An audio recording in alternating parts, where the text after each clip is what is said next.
চট্টগ্রামে ছাত্র জনতার আন্দোলন দমাতে অস্ত্রধারী সন্ত্রাসীদের ভাড়া করে আওয়ামী লীগ নেতারা, যারা প্রশিক্ষিত ও ভয়ঙ্কর এমনই এক ভাড়াটে খুনিকে গ্রেপ্তার করেছে পুলিশ। গত 4 আগস্ট বৈষম্য বিরোধী ছাত্র আন্দোলনে নামা শিক্ষার্থীদের উপরে 28 রাউন্ড গুলি করে ওই সন্ত্রাসী। শ্রীলঙ্কা আবারও রপ্তানিতে শীর্ষে। গত 4 আগস্ট আন্দোলনরত শিক্ষার্থীদের এই অস্ত্র দিয়ে 28 রাউন্ড গুলি করে তৌহিদুল ইসলাম। সরকার পতনের পর পালিয়ে বেড়ায় দেশের বিভিন্ন অঞ্চলে, তবে শেষ রক্ষা হয়নি।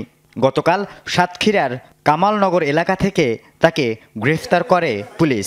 5টি হত্যা মামলা সহ তার বিরুদ্ধে রয়েছে 12টি মামলা।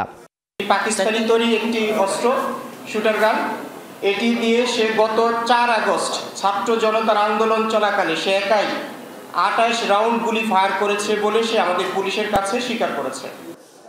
গ্রেপ্তার হওয়া এই তৌহিদ তালিকাভুক্ত সন্ত্রাসী।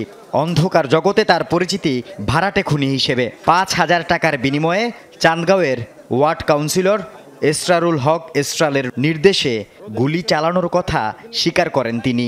এর মধ্যে বলতে যে তোকে টাকা দিব, আর আমারও পুরনো অনেক মামলা আছে, এই কাজটা করলে মামলা সব 5,000 টাকা কাউন্সিলর আর মদিনে দ্বারা এরা দিয়েছিল। তৌহিদ গ্রেফতার হলেও উদ্ধার হয়নি তার ব্যবহৃত অস্ত্রটি। তবে জুলাই আগস্টে ছাত্র জনতার আন্দোলনে হামলা চালানো সব সন্ত্রাসীদের চিহ্নিত করে আইনের আওতায় আনা হবে বলে জানায় নগর পুলিশের এই কর্মকর্তা।